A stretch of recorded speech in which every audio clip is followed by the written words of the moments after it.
Hey guys, if you enjoy my videos, please give a like, subscribe to the channel, and turn on the notification bell.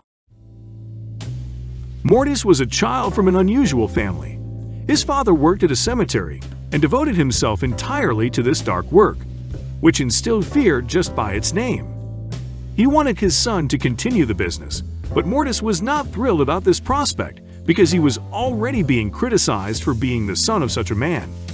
Despite this, at the age of 15, he started working with his father. Years passed and Mortis' father became seriously ill and could no longer work. Mortis became the only one who could provide for his family. He took his father's place and started helping people at funerals, burying coffins, and maintaining order until his father's illness worsened. The doctors gave his father a month to live, which greatly saddened the whole family. Mortis didn't want to work at all. He only thought about his father and the fact that he would not be there tomorrow. So Mortis spent the last month entirely with his father. On the last day of his father's life, he told Mortis about a gift that he had been preparing for him for many years. Mortis was saddened and didn't understand why his father considered the gift so important. But his father insisted that after his death, Mortis should open the gift and never part with it. Mortis couldn't ignore his father's last wish and made a promise. That night, everyone sat around talking to distract themselves from their grief. Suddenly, Mortis' father began to suffocate. The whole family stood up and started crying. With a smile on his face, Mortis' father passed away. 6 months later, Mortis remembered the gift his father left for him. He found the gift. It was a shovel with a lamp on the end. Mortis didn't understand why it was such an important gift for his father. What was so special about a shovel with a lamp? But as he took it in his hands, he felt a surge of strength. It was a really unusual thing. Wanting to see what it was capable of, Mortis ran outside and noticed how he covered a great distance in just a split second. This could help him at work. Mortis was ecstatic. But soon rumors about Mortis and his unusual shovel spread throughout the district. More and more people learned about the shovel, and many tried to buy it from Mortis, but he didn't want to sell it for any amount of money. Unfortunately, even the criminals found out about it. They'd planned a nighttime attack on the cemetery, where Mortis worked to steal the shovel and sell it for a lot of money. That night, the guy was already getting ready to go home when he suddenly heard some sounds. He went to check it out, but found nothing. It was a trap. While Mortis was peering into the darkness, the robbers sneaked up on him from behind and tried to knock him out. However, Mortis reacted quickly and dodged. "What do you want from me?" Mortis shouted, trying to make out the attackers. "Your show." The robbers replied. "I'll never give it to you." Mortis confidently replied. "We'll see about that.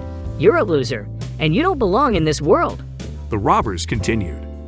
"What the hell did you just say?" Those words really infuriated Mortis. Mortis couldn't control his actions anymore. He swung his shovel with all his might and delivered a devastating blow that nearly killed the robbers. But Mortis didn't stop there. He summoned a swarm of bats that finished off the thieves, and they died on the spot. Mortis was terrified. He panicked and fled the crime scene, running into the woods. He couldn't calm down all night, trying to make sense of what he had done. The next day, he snuck back home and told his mom the truth about what happened. She was deeply upset with his actions, but strangely not surprised by his abilities. That's because Mortis' dad was a vampire, and his mom knew about it. Mortis' mom explained to him about the shovel and how it helped unlock his powers. She also told him that his dad never wanted to hurt anyone, which is why he worked at the graveyard, pretending to be a human and accessing the blood of the deceased. This caused him to contract a blood infection, which ultimately led to his death.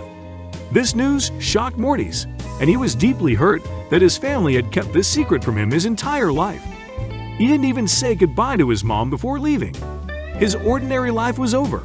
He was a half vampire, half human. News of Mortis' brutal crime spread everywhere. The organizers of Brawl Stars became interested in him and his abilities. Soon they found Mortis and provided him with lawyers who were able to prove that it was self-defense. Mortis then joined Brawl Stars and showed good results, becoming a successful fighter. With time, his wounds healed and his hatred subsided. He sent a letter to his mom, telling her that he loved her and forgave her. He also sent her a lot of money, so she wouldn't have to work anymore and could enjoy her life. The story of Mortis shows that life can be full of surprises, and what may seem ordinary at first glance can have a deeper meaning. Mortis had to face big changes and difficulties, but he found strength within himself to overcome all obstacles and become a successful fighter in the game Brawl Stars. The story also shows that even if we don't know our true nature, it can be more interesting and unique than we think. In the end, we can find our true purpose and become the best versions of ourselves.